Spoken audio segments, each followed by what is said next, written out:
Hello. Hello. Hi, friends. Thanks for coming today. It's been a few weeks since we got together. I'd wanted to come on last week, but I was honestly just tired. So I didn't make it last week, but I thank you so much for coming. And if you're new here, I'm Kelly, and on Sunday nights I talk about my favorite knitting book, Number Knitting. It's the original modular garter stitch book.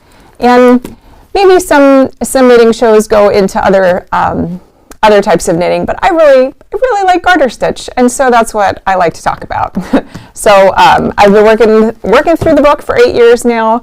I started another one of the patterns that I hadn't ever done before, and I keep thinking I've learned something, like I've learned all there is to learn from this book, and every time I think that to myself, I know surely I'm wrong. I'm going to be wrong. And yes, then I find I'm wrong. And there's more to learn. And so that's been fun the past few weeks working on a new project, learning something new.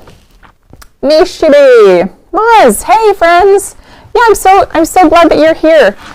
So the first week, the first Sunday in January, I think, was that was my only show for this year, and then the following week I actually got invited to talk to the Elliot Historical Society, which was amazing. And in case you don't know, Virginia, our lovely Virginia, who wrote the book, Virginia Woods Bellamy, she lived in Elliot from like 1945-ish, 1944 maybe. I don't know when she moved there, but she moved there in like the early mid-40s up until about 1951, I think. And so she lived there, and that's where she raised her daughter, and she was very involved in the community, and that's where she was when she wrote this book. And so a lot of the people in the Number Knitting book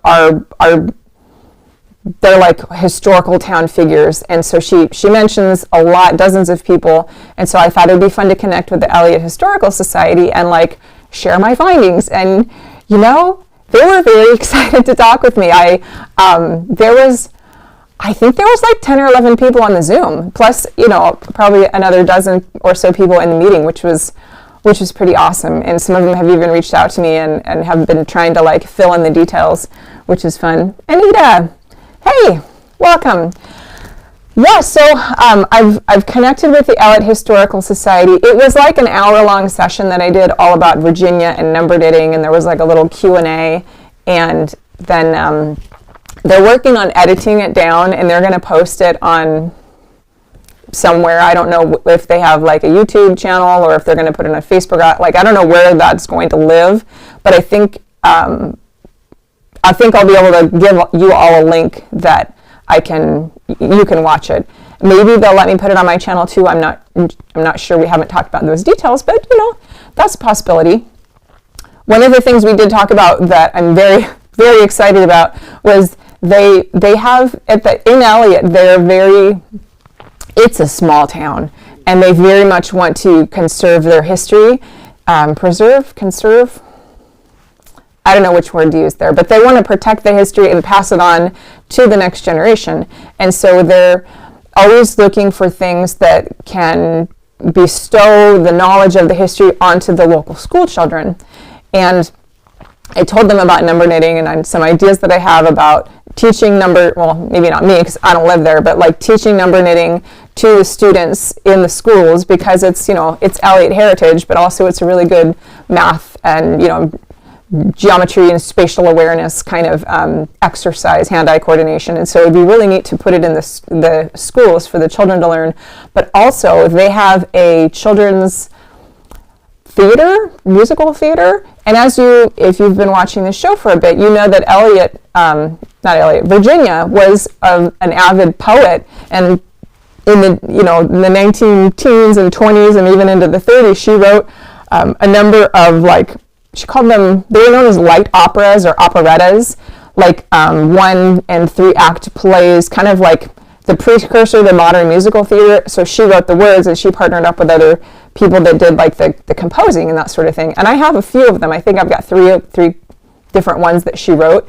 And so I scanned them all in, and I sent copies of them to Elliot Historical Society, so they could then forward them on to the school musical theater in the elementary school. So like maybe the kids could perform them, and that would be awesome. And I'm not like, I don't have kids, and so I like don't really frequent kids' activities, or musical theater for that matter. But if they had their children put on one of Virginia's plays, like I would fly to Maine for that.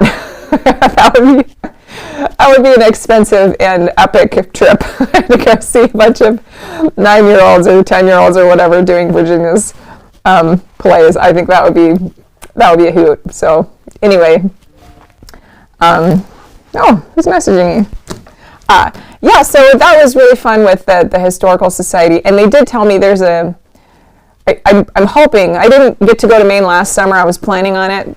They didn't work out. I'm hoping I get to go this summer. That's the plan, in August. And I told them that, and they're like, oh, that's when our picnic is. So maybe I'll go and be part of the Elliot Historical Society picnic, and there'll be more than a dozen people there. I don't know. Maybe I'll probably be the only out-of-towner, I would guess, if I get to go. Anyway, that's what's in the works. It's fun. I've been rather busy lately, so I've several, I don't know, like 2 or 3 people from Elliot have been emailing me like pages of information, and I haven't had a chance to like give them adequate responses yet, other than, wow, this is great, thanks. I'll be in touch soon. So hopefully I will actually be in touch soon, because they're lovely people, and even though I'm an outsider, they welcomed me in and treated me like I was one of their own. So that was wonderful, and a little surprising, because I've heard, I'm not a Northeasterner, I'm a West Coaster, originally, and I've heard sometimes people from the Northeast can be like a little guarded, a little protective. Maybe everyone is like that about their home turf. I'm not really sure. But anyway, the Elliot folks are lovely. So, other number knitting news, there was, for a few weeks, I had been talking about how there was a woman on Facebook contacted me. She had come across a hard copy of number knitting, like in a book sale or library book sale or something, and it had just been like sitting on her library shelf for years, and she needed to like clear some things out, and so she started like Googling all the values of her books, and she was shocked to find out how much this was worth. And so she reached out, asked me if I could help find a buyer for this. And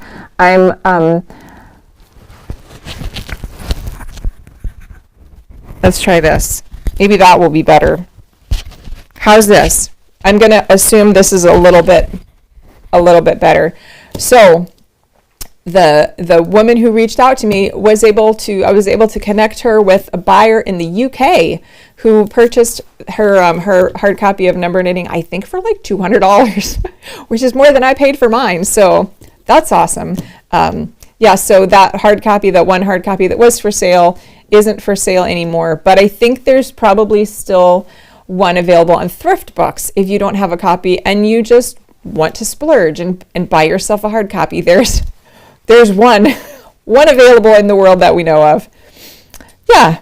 Of course, I digitized the whole thing, and that's for sale. But like, it's not the hard copy, and I have both, and I redraw all the charts. But if you want the hard copy because it's a treasure, then you can go on Thrift Books and get one for $280, I believe. Okay, so some other things. I think it's been a few weeks since this happened. So I asked my mom for a newspapers.com subscription for Christmas. And she's like, okay, you're so weird. Buy it yourself and I'll reimburse you. I didn't, because like, that's just weird. Like, oh yeah, I bought myself a present. Can you cut me a check now or send me money via PayPal? Like, that's weird. that's weird for me. Maybe that's not weird for you, but like that's weird for me. Like if I was to send my mom an invoice for a gift I bought myself, I don't know. So I didn't. But a surprise, surprise, a few weeks after Christmas, I guess maybe they had a sale. I'm guessing they probably had a sale. And she bought me a subscription to newspapers.com, which is so cool. So I don't know if you have done much in the way of like archival research. The two main sites that I use are ancestry.com and newspapers.com. And I don't know if they're like owned under the same umbrella company or what, but like you can search for, things in ancestry.com. Like I do searches all the time for Virginia Woods Bellamy, VW Bellamy, like all the different iterations, and like, or you can search for any name and all these records will show up and it'll say, birth index, marriage index, obituary index, whatever. And it has like this, maybe like this tiny little picture of the document that it's from, the newspaper or whatever, and you're like, oh, that looks good, I can click on that. And then you click on it and it's like you have to have a newspapers.com subscription, but now I do. And so that's been really great. So I've been able to go through newspapers.com, which is a totally different set of, like, it's not ancestry stuff, it's newspapers. And so I was able to look up a whole bunch of newspapers from like the 1800s and 1900s, up even until modern day. For fun, I looked up myself and I found some newspaper clippings from my childhood and high school, which was kind of funny. But anyway, so I have some newspaper clippings from Virginia, and there was one of them in particular that kind of blew my mind. So let me bring that up and show it to you. Here it is. So I had talked about this light opera that Virginia did. It was called The Runaway Song, and I haven't read it. I should read it, but like it's a kid's play, and I'm not into musical theater, so I don't feel like I would do it justice. But anyway, so this was a clipping from the Baltimore Sun in 1924. So this is like almost 100 years ago. So this is May 14th, 1924. You can see it right here. And this is a picture of Virginia when she was so this was 1924, she was born in 1890, so she would have been 34 in this picture. And I was like, oh my gosh, it's Virginia. The only picture that we have of her outside of like newspaper clippings and the number knitting book, but she was like in her 60s then. So this is the only picture that we have of her as a young woman. And so that was really exciting. And it talks about who is going to be doing the show with her and who her father was. Other prominent members of the family, Hiram Woods, we've talked a little bit about him before. He was a very famous, well-respected ophthalmologist, I believe. And he, I think, was also like a pallbearer at one of the president's funerals. And his wife was Laura Hall Woods, who was, if you look at the original number knitting book, Aunt Polly. Oh, here it is. I already have it up. Hiram Woods was married to Aunt Polly, Laura Hall Woods. And so these people were very, very important in her life. And so Dr. Hiram Woods was going to come to her show.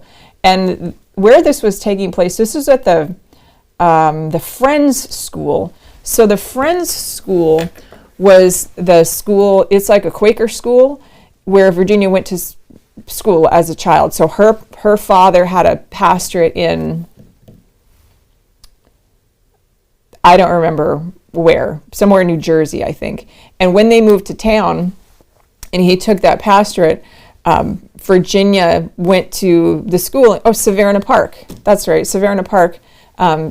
She went to school in that town at the Quaker school, and I was able to track down records from that school and like her school records. She was a really good student. And so like this school was obviously near and dear to her heart if as a 34-year-old married mother, she decided it was important enough for that to be the place where she put on the show for the children, like for them to display it and present it. Okay, so back to the article. So she's at the friend's school. She's doing this show. Her sister is directing it, and it talks about what Virginia did, where she's, as far as her poetry, where she's lived in New York, and the different magazines and articles and things that she contributes to, which is great. It lists a few more of her songs, which I'm trying to track down. There's one called the Rainbow Robber, the Pixie and the Policeman, and the Stowaway Pilgrim. Well, maybe those weren't published, because it says the score for the last of these will also be written by Miss Woods, which is interesting because at the time she had been married for like 15 years. 9 years. So she wasn't just Miss Woods anymore. Oh, her sister. So her sister apparently wasn't married. So the score would be the music. And I guess Virginia and her sister were going to partner on some other projects together. I think maybe one of the reasons I wasn't able to track down the Rainbow Robber, the Pixie and the Policeman, and the Stowaway Pilgrim is maybe they never got published. Maybe, because as I'm reading about Virginia, I noticed several instances where she talks about things that she is going to do, like very confidently she's going to do. And one of them was she was, after number knitting, she was going to write another knitting book. I think it was like a coverlet, like blanket pattern book, with a publisher in Boston. And that never happened. So the fact that she's like telling about the projects that she thinks is going to happen, well, that's great. That's ambitious. But maybe those other 3 songs didn't work out. I'm thinking that's probably why I can't find them. And it says George Fisher, head of a New York music publishing house and a president of the Music Publishers Association of America, he was her publisher for the Runaway song. He will come to Boston Friday night to witness the production at the Friends School. Others who are expected are Mrs. Sidney Lanier. Side note, when I was at the Elliot Historical Society meeting, I had to ask them about that, because when I read, for like years now, I have said Sidney Lanier because that looks French to me. Well, apparently that's wrong. They corrected me. Like I asked for them. They didn't, offer it without me asking. I asked, how do you pronounce this? And they said Lanier, Mrs. Sidney Lanier. And Virginia lived at the Lanier house or the Lanier campgrounds, and she did her exhibitions at the Lanier exhibition barn, which was good to know because I didn't know. Okay, so others who are expected are Mrs. Sidney Lanier, J.E. Beardstadt, playwright and critic, and Lawrence Stout, artist. Now, I don't know who the last 2 people are, but I definitely know the name Sidney Lanier because several times, probably, I don't know, half a dozen times in the number knitting book, the name Lanier is mentioned. And so if you think Virginia was not in Elliot yet, she was in like high society New York at this time. And there's this very famous Mrs. Sidney Lanier. So Sidney Lanier was like a poet laureate, and he was very famous. And his wife apparently had connections in New York, and so she was showing up at this production that Virginia was putting on. And I don't know if they knew each other before that, or maybe that's how Virginia met her. I don't know.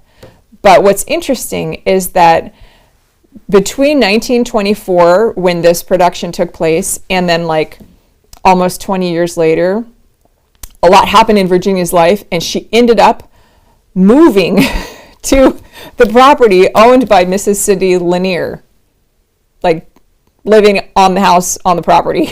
So maybe they became connected there and they were friends, friendship developed after this. I don't know, but the fact that because I've been racking my brain like for years, like why in the world would this high society woman move to like this little artsy town in Maine on the river where she doesn't have any family? And now I know why. She moved there because of Sidney Lanier, and that's probably how she ended up in that very property, which was, yay, that was exciting. Maura, hey. Moz wanted to know if I'm going to get her poems from the New Yorker.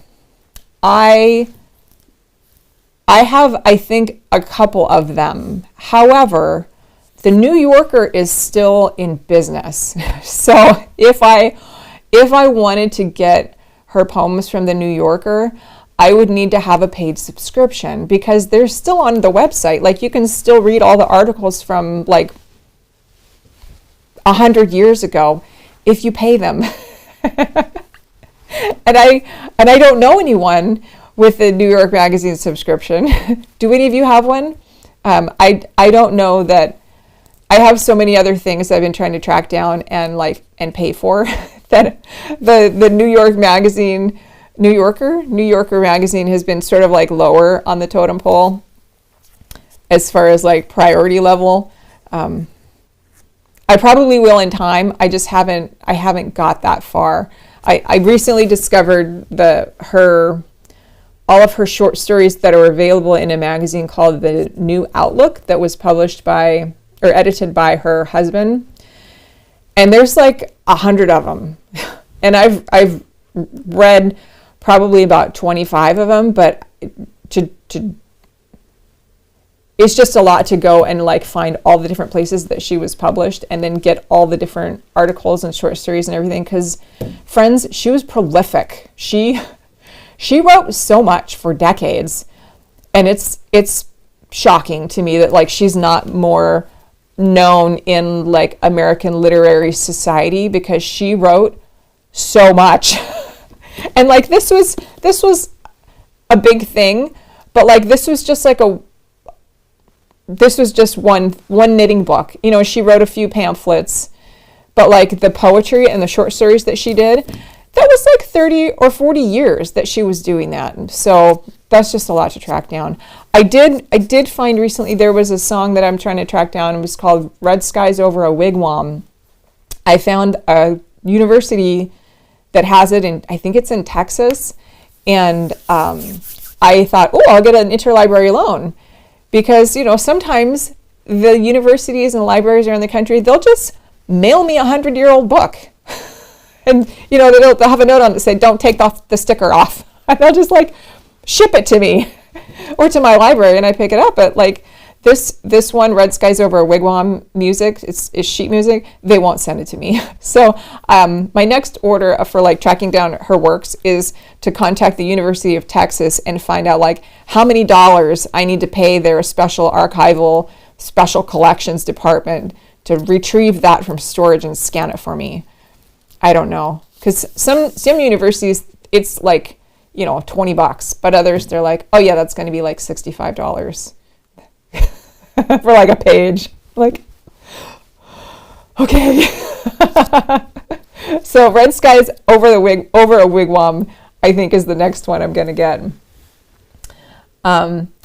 So Moz wants to know what instrument she plays. I don't know what instrument she plays. I do know, based on one of her first husband Lawton's short stories, that it's in a book called Bizarre by Lawton McCall. It is a bizarre book. It's all short stories. It's nice. He wrote a story in there about old, like totally outdated furniture in their house that they couldn't get rid of for whatever reason. And one of the pieces of outdated furniture in their house was a piano that his wife won in some sort of a guessing game contest. And it was a mission piano with like yellow glass, and he hated it. He doesn't ever mention her playing it, but he mentions her as having this piano, and she was very proud of it. It wouldn't surprise me if she played it. I don't know that she did play it. Like, I used to have a piano. I've never taken a single piano lesson in my life, but at one point somebody in my family decided, you know what would be a great gift for her? Antique piano. Because probably they didn't have any room for their house anymore, and they were moving, and so they dropped it off at our house, and it was like a piece of furniture that we would dust in the front hall, and that was it for like 20 years until we gave it away. So maybe it was that sort of thing. Maybe she played it. I don't know. I don't know if she played any instruments.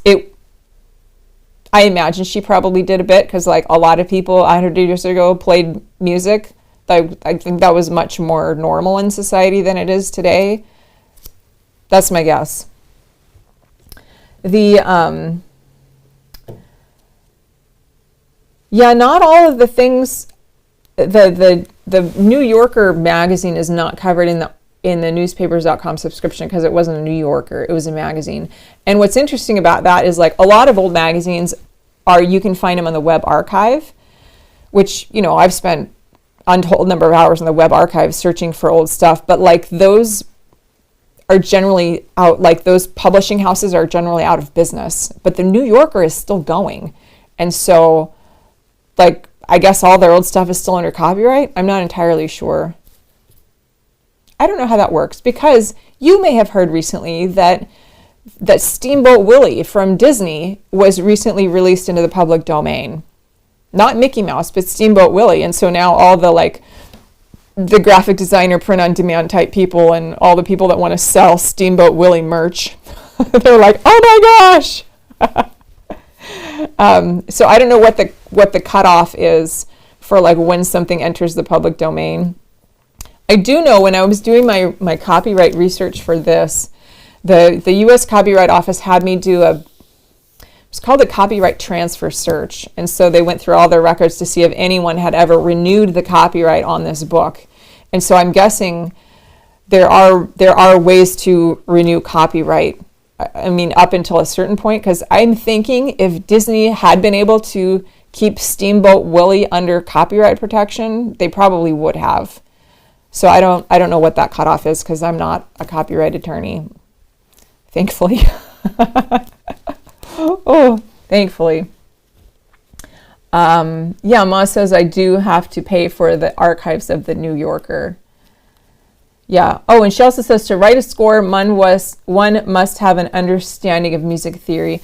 We don't have any record of Virginia writing the score. We have records of her writing the words, and so she would always partner with different composers if it was her cousin or like, really well-respected, well-known people in the music industry.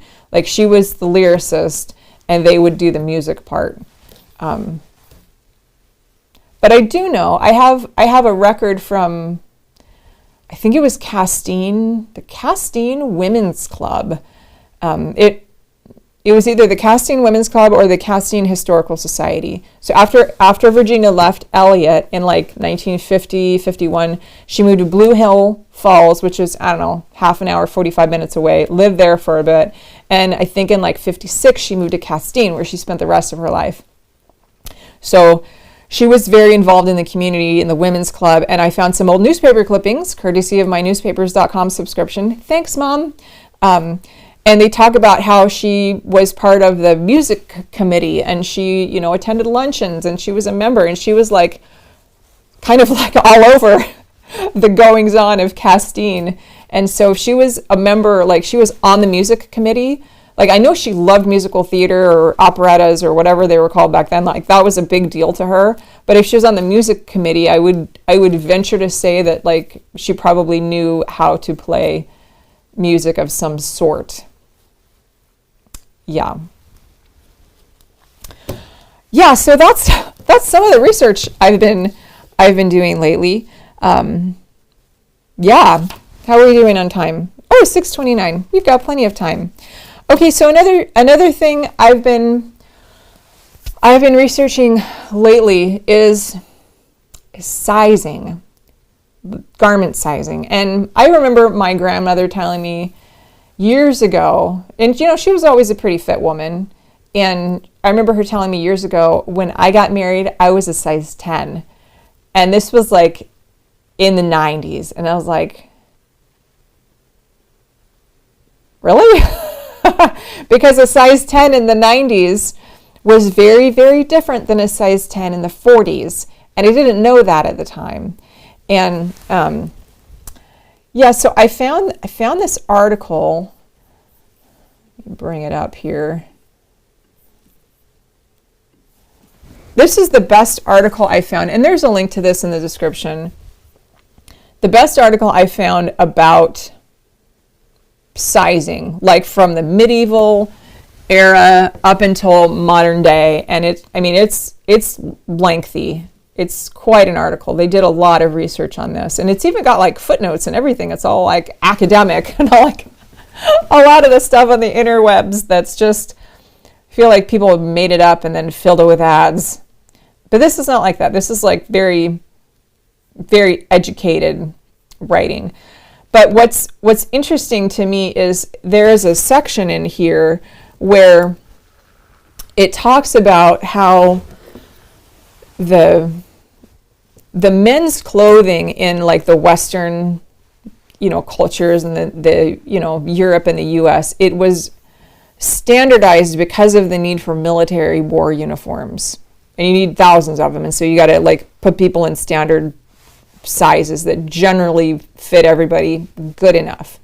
But like the women's clothing was either made in the home or made by like, seamstresses or tailors up until like the 40s.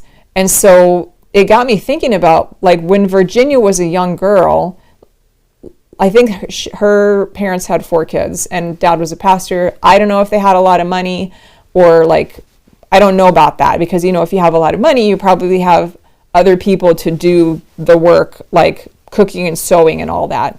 I know Virginia had a cook when she was in her 20s and 30s in New York, but like as a young person, when she was growing up in a pastor's home, I don't know if that was the case.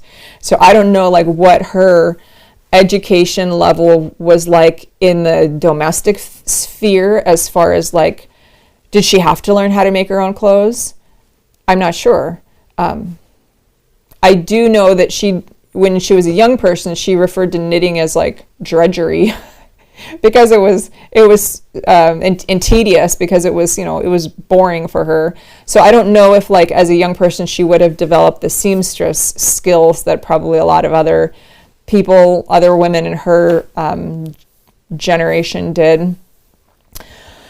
But so her clothes when she was, born up until the 40s, they were like one off. Like you either make it yourself or you go to the seamstress. And she was in New York, high society, so she probably got her stuff like all custom made for her, which was interesting. And this article, it has a section in here where it talks about when tailors finally started publishing their techniques for other people to use. It says, in one method, the pattern is drawn onto square paper with the squares representing the bust measurements. The pattern can then be adjusted for larger and smaller sizes. And the reason that caught my eye is because if we look at Virginia's number knitting, that's basically what she did. She came up with the idea of doing garments on like a grid of paper, and then you just adjust the squares for smaller and larger sizes. That's what she did. And I don't have an example yet of like what that tailor's method, like what it looked like, but the description of it sounds remarkably similar. It's kind of in the same vein as what Virginia did.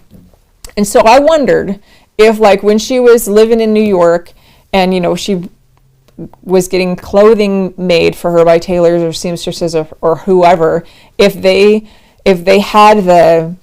were like laying out the patterns on grid paper, and maybe that's another way that she kind of picked up the idea of the patterns on graph paper. Because I know that the Mary Thomas book had that idea with the grid, the graph paper, and the pattern pieces kind of sketched out. But maybe that was something that Mary Thomas had picked up from like a popular pattern making tailoring method at the time. I'm not sure. But anyway, if you want to go down a rabbit hole and learn all about vintage, this history of international clothing sizing, do read that article. It's really good, and it explains a lot as to why garments today don't fit. Like, I have a heck of a time buying pants. I think it was over Christmas, Steve took me to the mall and we decided I needed a new pair of pants, and I was like, oh,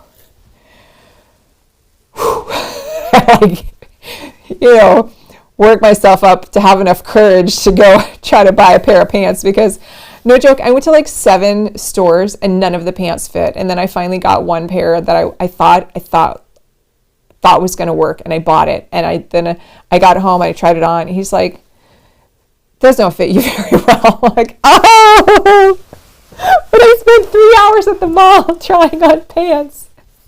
It was horrible. It was horrible. And so the way that like the U.S. standardizing system came about for women was that I think it was in the 40s, and they had like 15,000 women that they measured, and you got paid a little bit for getting measured in this project they were doing.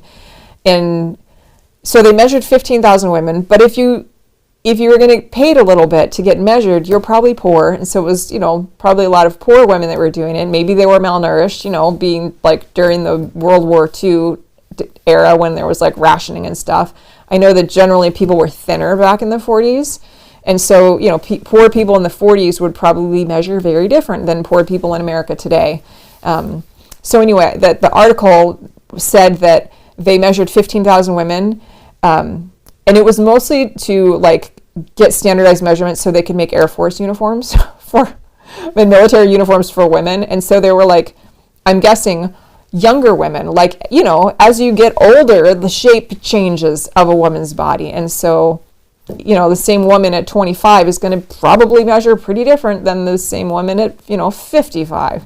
So they measured all these women, but then they only, like for the standardization and like the data analysis, they only included the measurements of the white women, which is awful, because like different races of women they've got different body shapes.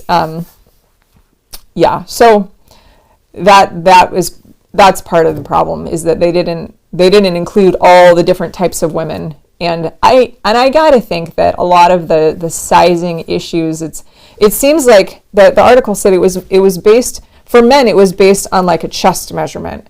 And like you could, based on a man's chest measurement, you could get a pretty good idea of like how long his legs were going to be. And like there's a few major measurements, but it's about the chest measurement. But for the women, they did chest, waist, and hips, but it was mostly a bust measurement. And so like the whole idea of small, medium, large, and extra large, it's based on the bust. Like it's not based on the hips or the waist. And so like, if probably a lot of you have sizing issues too, like if you're a medium up here, but like a small here and like a large, down below, like that's very frustrating. When especially for pants, if like the hips and the waist are like two different sizes, like I'm a large here and I'm a small here, like there's not very many companies that make pants like that. And if they do, like, get out your credit card, girls, because they're not cheap. I found a pair of pants a few weeks ago and I tried them on and I was like, oh my gosh, they're like the unicorn pants. They fit both parts, and that's so rare. It's so rare. Of course, they were too long, and I had to take them to a tailor. But like, it's like they fit my butt. Like, that's amazing. That's amazing. Okay, another sizing issue that bothers me about the industry is that you all have probably heard about the stat that jeans are tracksuit, right? I'm wearing sweatpants right now. But you've probably heard, people in the fashion industry say like 90% of women are wearing the wrong size bra. And I think, that's a bunch of baloney. Like, I know that different brands are probably going to fit better. Like, I get that. But like, I went to one of those fancy bra stores once with like a real fitting specialist, and I bought one bra from them, and it looks great. It's never fit quite right, and it's uncomfortable. And then, so like as I'm reading this fashion fitting history thing this week, I was like, you know what? I'm going to go get that thing out. I'm going to measure it and see like what the heck, like what is the problem with that bra? Like why doesn't it fit? Because they, people in the industry would say, you're wearing the wrong size. So I bought the right size, and I hate it so much. It's beautiful. Can't wear it for very long, but it's gorgeous. And so I measured it, and the woman who sized me, she measured it. So they measure, I think this is like your band size right here, just below the like around the rib cage. The bra that she fit me with is 4 inches smaller than this. Like if you measure it out with like the measuring tape, it's a whopping 4 inches smaller. And so when I put that thing on, it has to stretch 4 inches to fit around me. And it's like, I feel like I'm being suffocated. And so I think probably part of the move in American culture toward like casual wear and track pants and track suits and everything, maybe like women were just uncomfortable for years. Maybe we have a lower tolerance for uncomfortable clothes now, but like the whole idea that the fashion industry knows best about how you should, like what clothes you should fit and how you should fit into those clothes, and making us feel bad that we don't fit into those clothes is like, oh dear. Yeah, anyway, sorry for you man viewers, if there are any of you right now listening to me rant about bra sizing.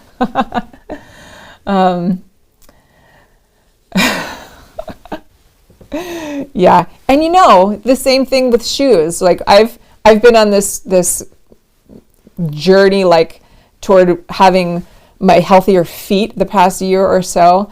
And like if I go to the shoe store and they measure me, they'll say, they measure the width of your foot, and they say, oh, you're a size 7.5. But like I'll put on a size 7.5, and my feet are like they're suffocating. And so like the whole idea of them saying that we need to be a certain size because that's we need to fit into their measurements, even if you're not like a big person, you're like a small person, but like they want you to wear an even smaller size, which is ridiculous. So anyway, read that article. It's got a whole section in there about vanity sizing, how like when my granny got married at age 19 and she had, I think like a 24-inch waist or 21-inch waist or something, she was a size 10.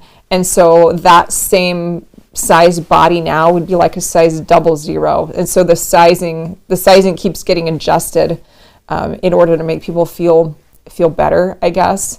Maybe they'll sell more clothes, I'm not sure. But it's a really good article, worth a read.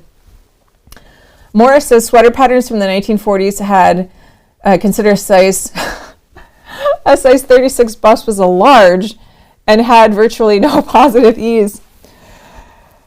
Yeah, yeah, that is kind of wild. So it's another thing that's interesting to me about sizing, and I don't totally understand it. So this is just me. I mean, we're all different. So like when I measured myself here, I think it was a 31, like around here. Like that's physically what I measure. But then when I got the bra and I measured it out, it was like, I don't know, 26. Maybe it was like 30 and a half, and it was, a 26-inch. And so like the measurement of the bra was 4.5 inches smaller than my rib cage. But then I looked at the number on the bra and it said 32. And then I measured up here and it said 36. And I'm like, the whole thing is totally confusing. Even if you buy a bra from the fancy bra store, like I don't understand it. And so all that to say, because we're here to make our own clothes. And so when I make my number knitted sweaters, I make them according to this measurement right here, which for me is a 36. And I like them a little snug, and as you know, the number knitted sweaters, they're like super stretchy, and it's great. Maybe I tend to knit a little bit looser than I think I will, so it might end up being like a 37 or a 38, which is fine. And so I always calculate mine based on the physical measurement of the widest point at the bust. That's what I like. And I don't worry about the bra size, the band size, I don't worry about any of that. I don't worry about the rib cage part, the waist. I just go with the 36, and then I taper the needles down, and I call it good. And generally speaking, it works. I had like one instance where it didn't work, and that's like in the corner of shame behind me over there. I've set it down for 6 months, and I keep telling myself, you can do it. Haven't yet, but eventually I will. But generally, going off of the actual bust measurement for me works pretty good. Those 40s had some sexy and sophisticated fashion. Yes, they did. And then the bullet bras from the 50s. Virginia doesn't have any bullet bras in her book. Maybe that's because she was like in her early 60s when she published it. I don't know if you've ever seen the construction of those. It's they're like concentric rings of stitching, and so that's what gives them that iconic shape, which is amazing. Like, I would never ever wear them, but it's they're those bras that the sweater girls of the 50s wore. They're like totally different than the way bras are constructed now, which is wild. Yeah. Sorry if there's any men watching this. You go back and you tell your girlfriends and your wives that you know how bullet bra was constructed, and they will they'll be shocked and amazed. Okay, so let's talk about number knitting. Okay, so I had shown you a couple of weeks ago the feather yarn that I got. I got some feather yarn from India. I paid a small fortune for it, it was like a 2-pound cone. And then I got, there we go. I wound off about 25 grams. And so this stuff is I looked at it the other day. It's 4-ply. Can you even see this? It's 4-ply lace weight. It's ridiculous. Let's see. I got some, hey Neil. I got some lace weight yarn from Rhinebeck, and just to compare, let's see how much thinner this 4-ply from India is. It's about 30% thinner. So this stuff that I got from Rhinebeck is 2-ply. This stuff is 4-ply, and it's thinner. So this is epic. I can't wait to try that. So the reason I brought this out is because we've been doing these knit-alongs, and our group is very small. As you know, right now we have 7, which is great. That's like 3 more than normal. Wraps per inch. Let me try. I'll try to do that in my fancy wraps per inch tool. I don't have my regular. I don't have my wraps per inch tool with me right now. I actually have one, but it's not here, so I'm just gonna eyeball it.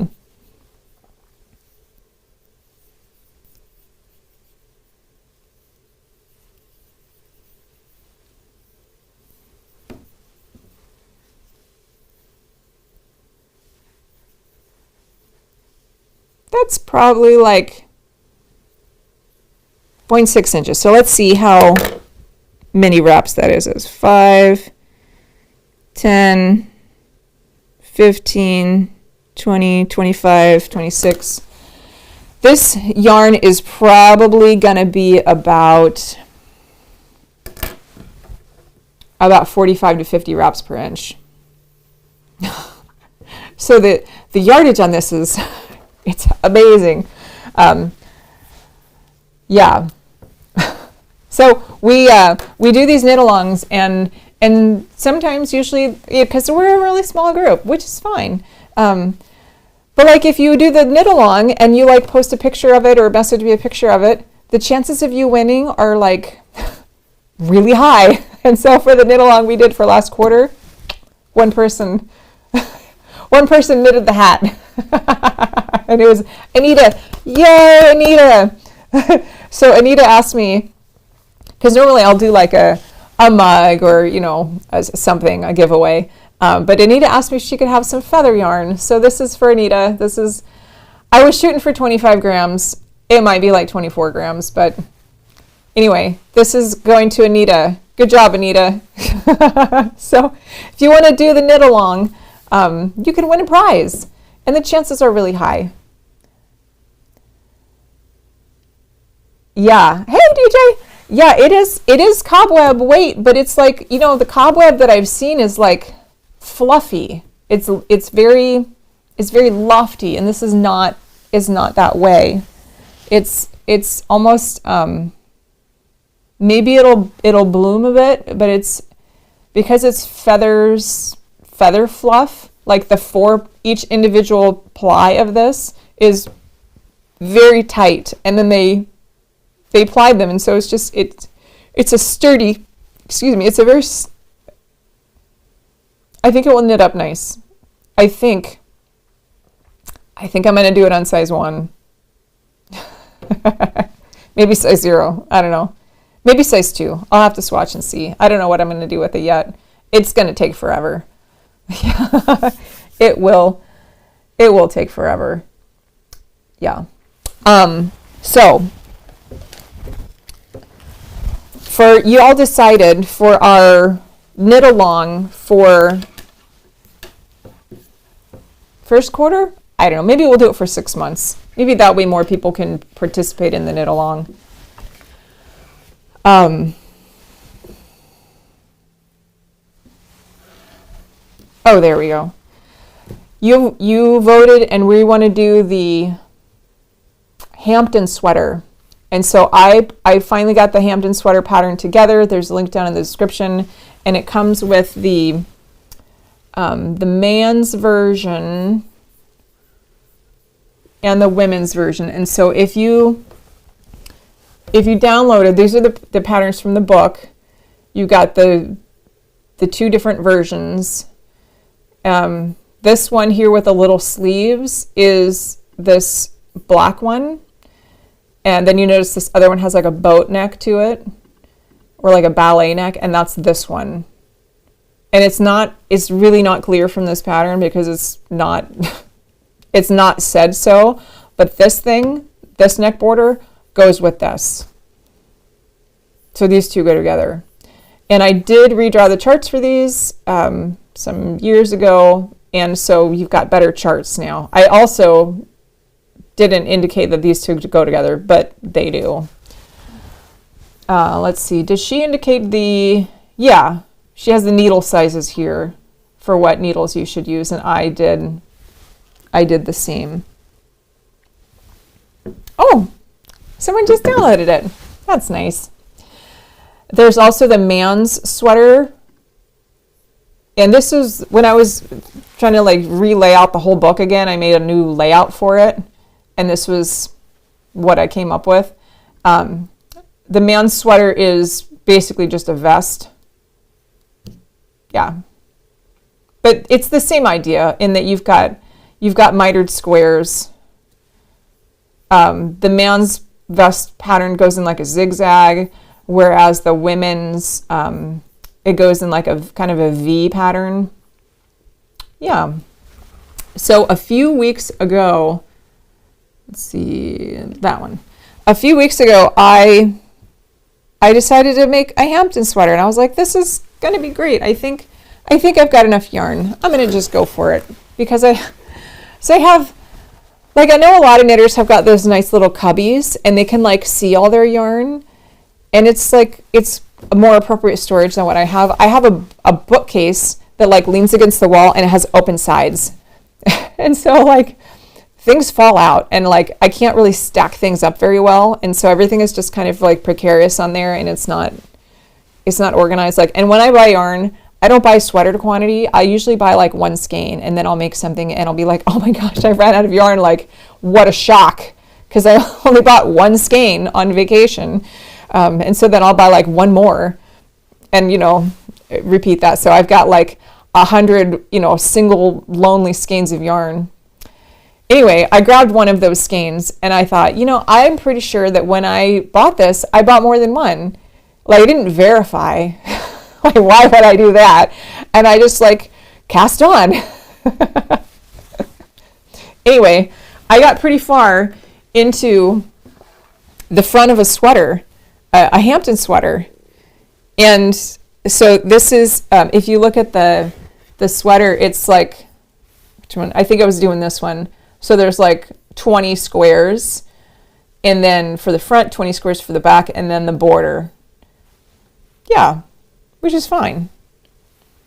I might end up making this one though. I'm not entirely sure.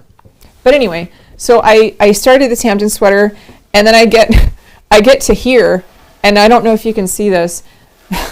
Like, I ran out of yarn, and I was like, oh no, I'm gonna have to buy more. Like, because I live on the edge. That's what I do.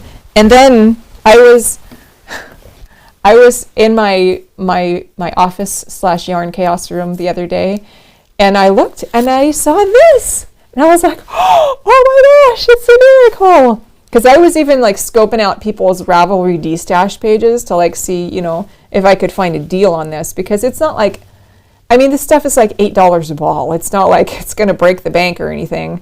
And maybe $9 a ball, but something it feels better. Like if I can buy it from someone on Ravelry for like $6 a ball. It's silly. But anyway, I found another one of these, which is great. I'm pretty sure it's not going to be enough to finish the sweater, because in order to finish the sweater, like even if I do this one on the left, there's 20 here, and then 21, 2, 3, 4, 5.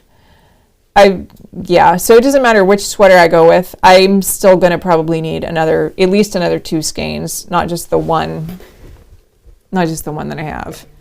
Yeah, I just have one. So anyway, I'm working on a Hampton. I don't remember at all, because I don't take notes. Should have taken notes. But like normally the Hampton, you like change the needle size like according to the pattern. You do size 6s here, and then like, work your way down to 4s. I don't know if I did that. I'm not sure. I'm just going to go with it. I'm thinking it's all 6s, but who knows? Yeah, so download the Hampton pattern, cast on. The way that you calculate the measurement, because it's made for like, I don't know, what does she say, like a size 28, or it says medium, 28 to 34, which is like smaller than all of us. I'm just venturing to say. Smaller than everybody, including me. And so to calculate your size on this, what you want to do is get your favorite, take your favorite sweater that you like the way it fits, and lay, here's a tape measure. Oh, it's in my pocket. That's nice. Measure your favorite sweater across the bust line, and then take that number and divide it by 4. That's how big each one of your squares needs to be. Like in theory, that's how big it should be. So mine, this measures 13 inches across because I like things tight, and I didn't gauge swatch, but whatever. And so each one of my squares measures 3 1/4 inches across. And so then you just need to gauge swatch, get a gauge that you like, however many stitches per inch, and then times that by the number of stitches you need in your square. So like if you want your sweater 40 inches around, like your favorite sweater is 20 inches across. So each one of your squares need to be 5 inches across. And so if you're working at 5 stitches to the inch times 5 inches across, you would cast on 25 and 25, and you would work your mitered squares. It's a lovely pattern. It is a great pattern. I've knit, this might be my 4th or 5th one of these, and they fit like a dream. Even if I make them the wrong size, and I almost always make them the wrong size on accident because I don't really swatch. That's okay. Neil says, I've knitted the front or the back of the Hampton and then got distracted. It happens. Yeah, I understand that. It happens. But anyway, so now that we're doing a make along together, or knit along, or whatever you want to call it, I will pick this up again now that I have my yarn. I even managed to lose it, and I found this sweater like under the front seat of my car the other day, and I was like, this is great. I have the yarn and I have the sweater, and so I can continue knitting. Yeah, so that's exciting. I don't know if I showed you all. Did I show you the fireman's hat? I know I did this over Christmas, maybe. I know I put it on Facebook. So I started a little Facebook group, and by little, I mean there's like 9 people in it. It's small. Maybe it won't stay small, but it's easier for me to post stuff on Facebook than it is on YouTube and Instagram and like the email, all of that. Facebook is just easier for me. So anyway, I thought that would be an easier way to just like put little snippets out of things I'm working on with number knitting, like in between our YouTube sessions. Yeah, so I posted this on Facebook, and this is a fun pattern. It's just 2 squares. So you knit 1 square, and then you knit a second square. Don't attach it at the same time. You knit them separate, and then you like crochet them together. And I added these little ties and this little cute button. It's kind of, I don't know where I would wear this. I don't know if I would ever wear this. Maybe I would just give it to a girl.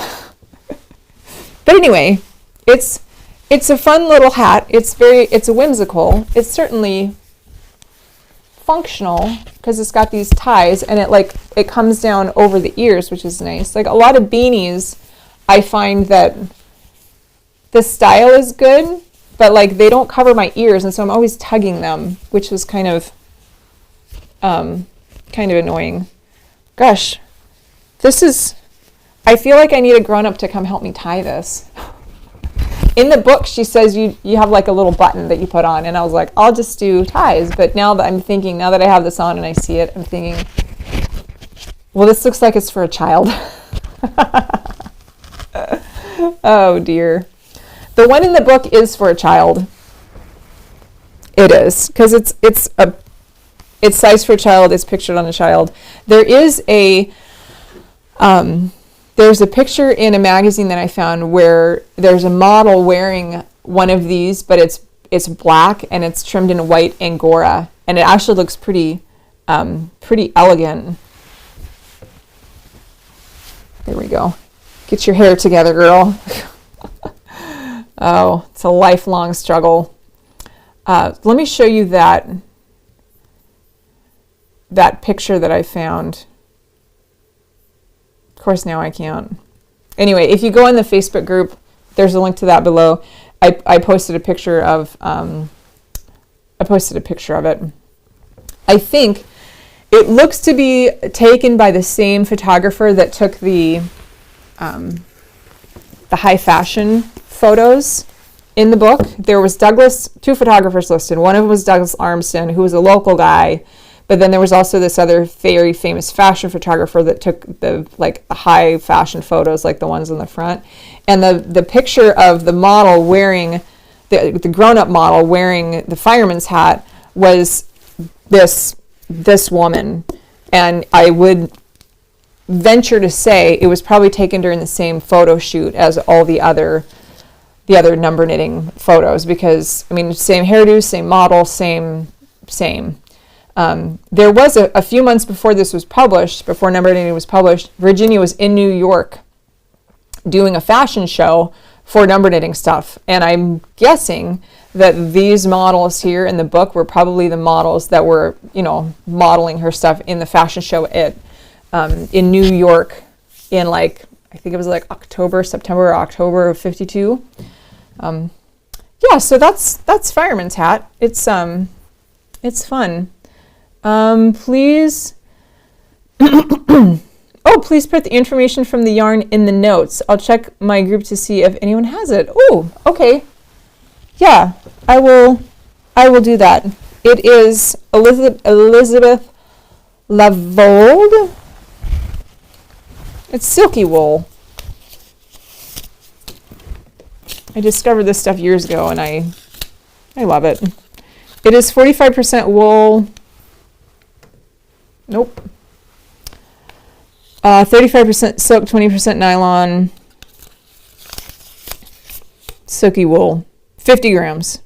And this is color 101. It's like a dark teal, which is nice. Yeah. Excuse me. Okay. Other thing I wanted to show you all.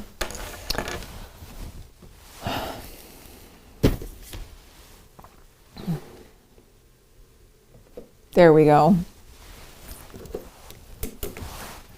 We've got things are getting a little cluttered. Oh. Okay. So there's a pattern in the number knitting book called Moth and Moonlight. So I want to show you that. Moth and Moonlight. Oh, it's mentioned 9 times. There is someone on Ravelry that knitted this and in like bright colors and posed it just like that with like the bare upper back, and it looks amazing.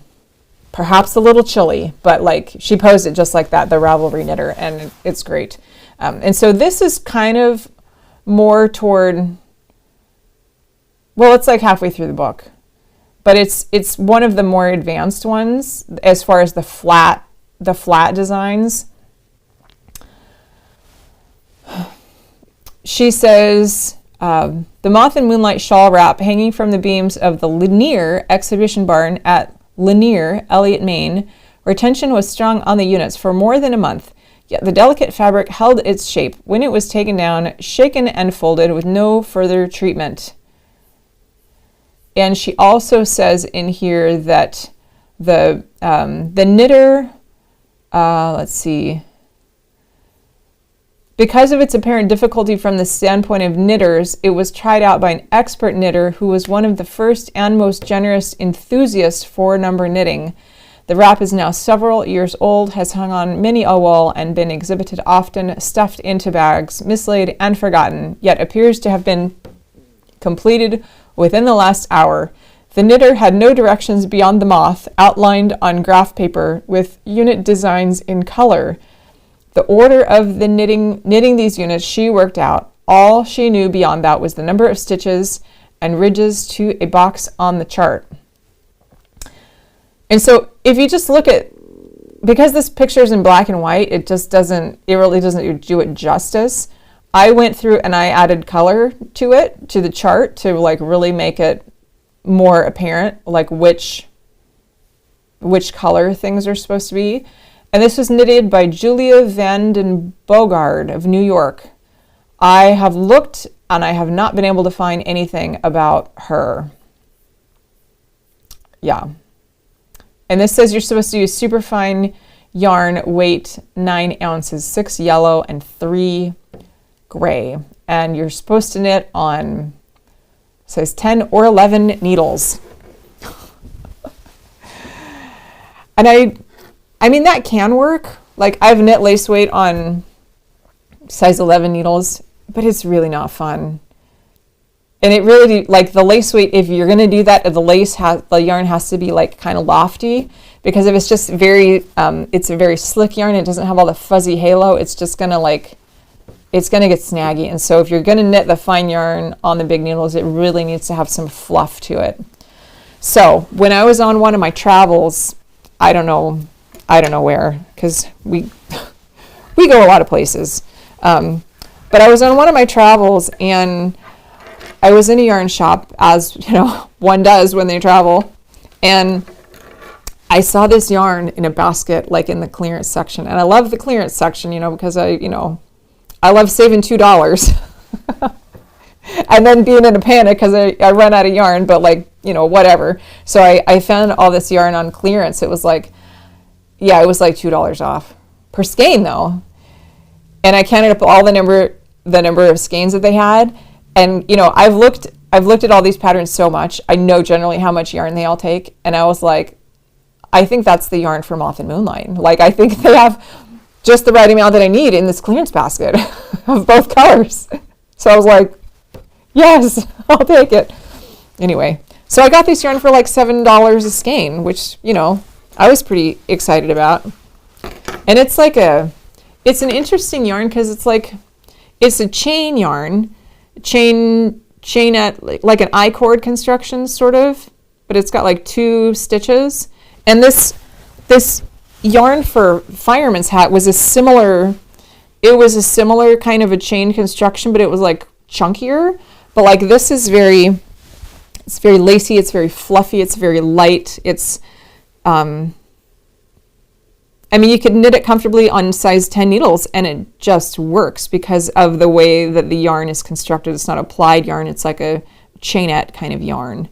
And I was not so sure about the color at first because it's yellow with a hint of green and a hint of gray, and and Steve, my husband, he's so honest. He's like, that looks dirty. And I was like, okay.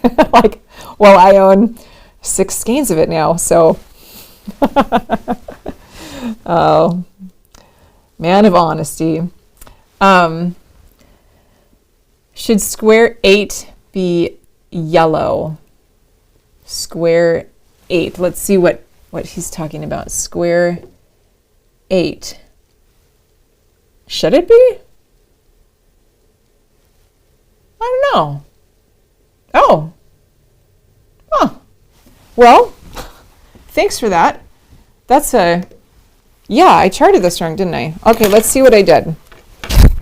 So I've knit half of this. Let's spin it around. And this thing, this is giant. It is so big. It's just as big as it appears in the pictures. Okay. Yeah, I did chart that wrong, didn't I? But that's okay. So the square 8 that Neil is referring to is here. That. Yep, you are right. I am wrong. I did it wrong. I did it differently. I don't know if I did it wrong. Because in this picture you can't tell what color square 8 is because you can't tell. I can't tell. So anyway, in this square 8 in my chart on the right is gray. And so when I knit this right here is square 8. That's in gray. And so what I need to do is just make sure that when I do this on the other side that it matches. And that's easy enough. So I'm going to fix my chart real quick. So this, can I fix it real quick? Probably not. Oh, there we go. Put that down there. Take that.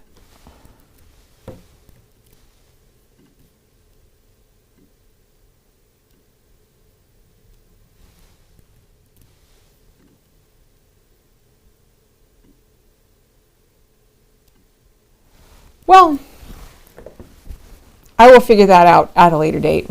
But thank you, Neil, for telling me about square 8. Yeah. I will make sure that I make both sides match. Yes. Okay. Yeah, so Moth and Moonlight. This is ginormous. It is lots of fun. And it's taking, I don't have my scale with me, so I can't weigh it, but I think this whole thing was like probably like a skein and a half of each color. And so this was like 3 skeins. And so I think both sides combined are going to be about 6 skeins. And so I will have some left over. Yeah. Which I'll probably cast on a new sweater with and then run out of yarn, but that's okay. So this is Moth and Moonlight. I am really excited about this. If I get to go to Elliot, I'm going to take it all, but like this is like one of the best pieces, I think, because it's, it actually shows it on exhibition in the barn. Like, I don't know if I'll ever get to go inside the linear barn and string up my number knitting, but like this is the one that I want to do that with, probably more than any of the rest of them. Yeah. And it's because of the way, like how big this is, and because of the very loose knitting and the construction of the yarn, it's like super, super light and fluffy, but like shockingly warm. It's a really great piece. Neil says he loves that dirty color. I was not so sure about it at first, but it's really growing on me. I really like it. Again, I don't know where I'll wear this besides my office, but it's a great piece, and I'm learning a lot. Another thing I wanted to show you about this, which at first I was like, oh, she drew the chart wrong. And there are a couple instances where the chart is legitimately wrong, but here she didn't draw it wrong. I was just interpreting it wrong. So check this out. So we're working on, you got your units, work all the way up here, and then you go back down. So you start with 1, 2, 3, 4, 5, 6, 7, 8, 9, 10, 11, and then you're going to head back down. 12. And you'd think it would just be in like all the way downward, but then she skips. Like this isn't 13. So she has you do 12 and then 13 and then 14 and then come back and insert 15. And I was like, well, that's not right. Because if you look over here on the other side, she has you working from right to left. And so if if you tilt your head 90 degrees and you look at this, 12, 13, 14, 15, they're knit sequentially going up. But on this side, they are not. They are not knit sequentially going down. And I thought she was wrong, but then as I because there's been a number of times I'm like, oh, she's wrong. I'll just do it the way that I think it should be done. And then I do it the way that I think it should be done. I'm like, oh, she was right. I was wrong. And so this time I was like, you know what? I don't know why she has it numbered that way, but I'm just going to trust her. Like that's the way that it should be knit. And so when I'm looking at this, the reason that has the numbering sequence different on the right side versus the left side is she prefers, and rightly so, a join by knitting, a JK, it looks better than a join by purling. And when you're moving from, in this instance on the left side, when you're moving from, in this direction, you can join it all by knitting.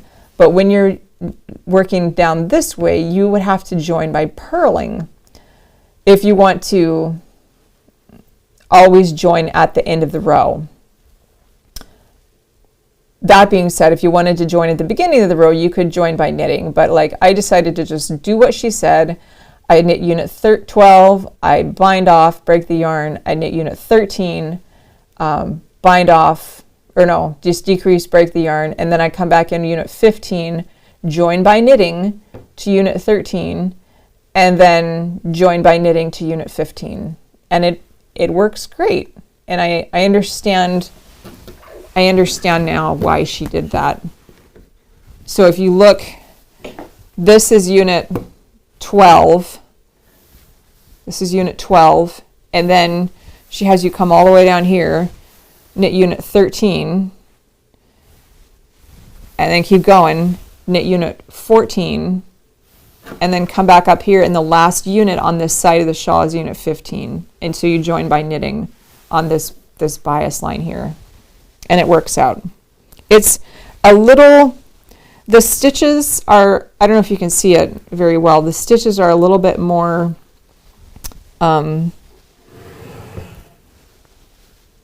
because the bias stitches are about 1.4 times wider than like a side edge or rising edge stitch, it looks a little bit more lacy in here. That doesn't really bother me that much. To make sure that it's nice and tight at the edge, instead of at the very last one, I knit together into 2 stitches instead of just a 1, but it's consistent and I think it looks nice. Yeah.